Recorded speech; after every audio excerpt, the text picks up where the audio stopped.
All right, Liz, I believe we have a guest in the studio, don't we? Hold on, we just... Who is the man that would risk his neck for his brother, man? Shout! Oh, that was terrible. Man alive. Oh. You should have limbered up that voice a little bit before you got in here today. I need some lemon juice or something. Chris Arps, how are you? I'm fantastic. Happy New Year.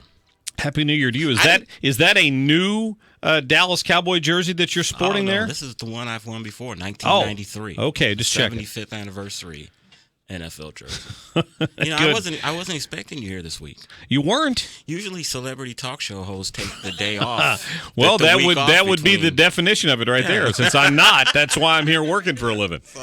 I thought you'd be off in Florida or Hawaii, golfing with the president. Yeah, that's me. Getting an exclusive interview. I don't think the Japanese prime minister would want me in Hawaii right now because I'd give him a piece of my mind for not coming over there and apologizing.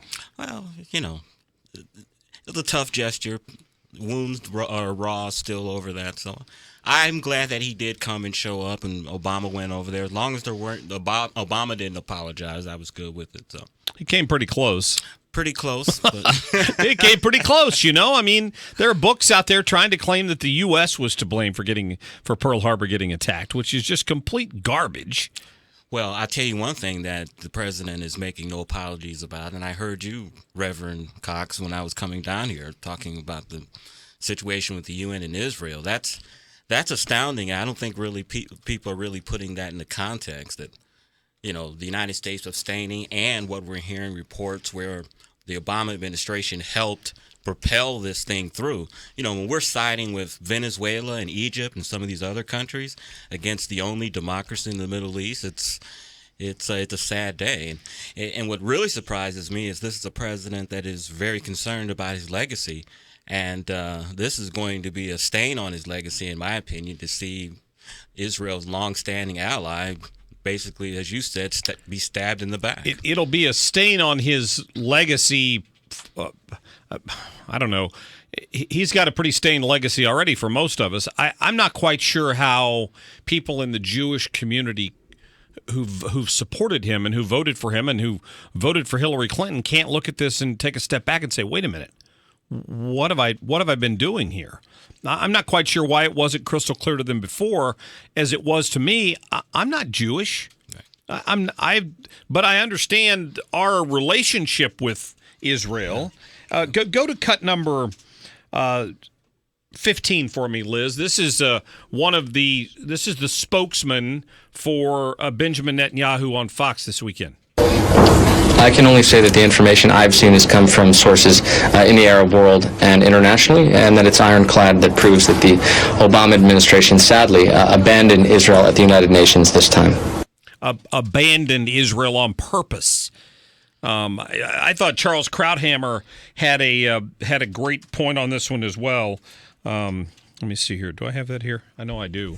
Hang on just a minute. So the Kraut was talking about why this was so important and why the UN resolution is such a problem for the Trump folks. Listen. This was a U.S. operation all the way. And the problem is, if Rhodes is right, this was only about the settlements deep in the West Bank, way beyond the separation barrier. You could understand the vote, perhaps. But it's not. Every Israeli, left to right, has agreed that when there's a settlement, those settlements, in other words, when there's a peace, are going to be abandoned and torn down. Avigdor Lieberman, who is the right-wing Minister of Foreign Affairs, lives in one of these settlements. He has said openly to journalists, I know it's so because I was in the room, that he would, and he lives in one of these settlements, that he would gladly evacuate and tear it down in return for peace. So there's no argument about that. But there are two other categories of settlements. The other are the close-in blocks near Israeli territory. Everybody agrees on all sides that in the event of a peace, they will go to Israel, and Israel will give back in a land swap some of its territory to make the Palestinians whole. The pernicious part of this is the inclusion in the resolution of the term East Jerusalem. That was totally unnecessary, and it's completely illogical. It turns the holiest site in Judaism, the Temple Mount, the Western Wall into foreign territory.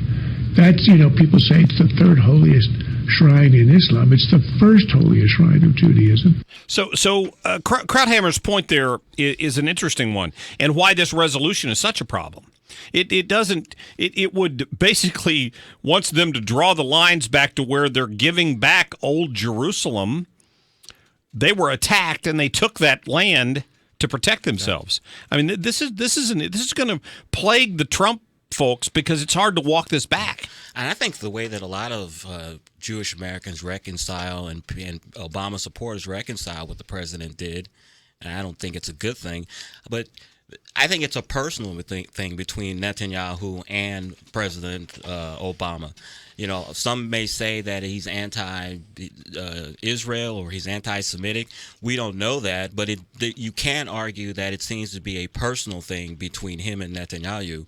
And it's a shame that if that is the case, that it's affecting long-term American policy for the last 50, 60 years, that we stand behind Israel and we don't stand behind or abstain on resolutions that make Israel look bad. It's just something that we don't do.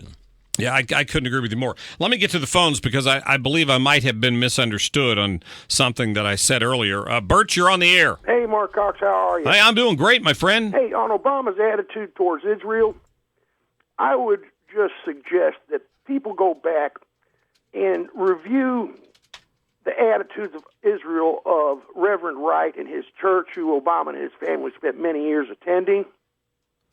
And I think there's where you'll find the roots of his animus towards Israel. That's just me. But I suggest people do that and make their own decisions. Okay. But it sure is consistent with his attitudes he's held ever since the first day he took office towards Israel. Anyway, you had made some comments about World War II, and I can't believe after 75 years since the attack on Pearl Harbor that people are still having conspiracy theories about the U.S. Involvement in that. And I would just suggest two books. The first book on the Japanese theater of World War II is called At Dawn We Slept, The Untold Story of Pearl Harbor by the author Gordon Prang. This book was exclusively written with captured Japanese the Japanese Empire papers that formulated. It was a short. The attack on Pearl Harbor was only formulated a year before it took place. And there was great debate within the Japanese Empire. The main thing was the opponents to the invasion and the attack on America didn't believe that the Japanese powers understood that they would have to take the war all the way to Washington, D.C., just not in the Pacific, to win the war. Well, I wasn't really commenting on the conspiracy theorists. I was commenting on several books that have been written that argued that the United States, through its economic policies, was basically forcing Japan into a war, which I disagree with. But I consider that a conspiracy theory. Oh, well, I mean, as opposed to the conspiracy theory that FDR knew what was coming and he let it happen to force the United States to go into war with Japan. Right, that's another popular conspiracy theory. Right. But anyway, the book, it's a pretty lengthy read, almost 900 pages, gives you a historical insight into how wars are actually really waged and fought in the world. Right. And there's another book in the European theater that I'm just a World War II buff. It's called A Man Called Intrepid. Are you familiar with that book? I've heard of it. I have not read it. Intrepid. These guys in World War II, like FDR and Winston Churchill, were actually pretty smart fellows. And they know more than our leaders today in regards to communications.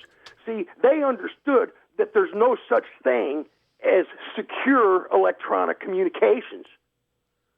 That doesn't exist. They knew that back in the 1940s. And Hillary Clinton couldn't figure it out 6 years ago. Okay, so Intrepid was the code name of the personal liaison who carried all the messages between Roosevelt and Winston Churchill. Right. All their communications, and he carried cyanide pills. If he got captured, he killed them. That's how they communicated. They didn't put it on paper. They didn't put it on.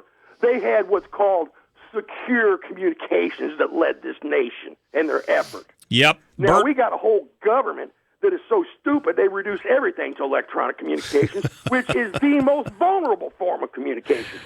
But the reason I mention these two books, Mark, is if people want to actually see how wars are fought and what a dirty, nasty business it is, that's read the way to those do it. two books. Bert, I got to run to a break, my friend. Happy New Year. You too. Yeah, thanks for the phone call. I appreciate that. I thought they used something called RooseveltMail.com. That wasn't it?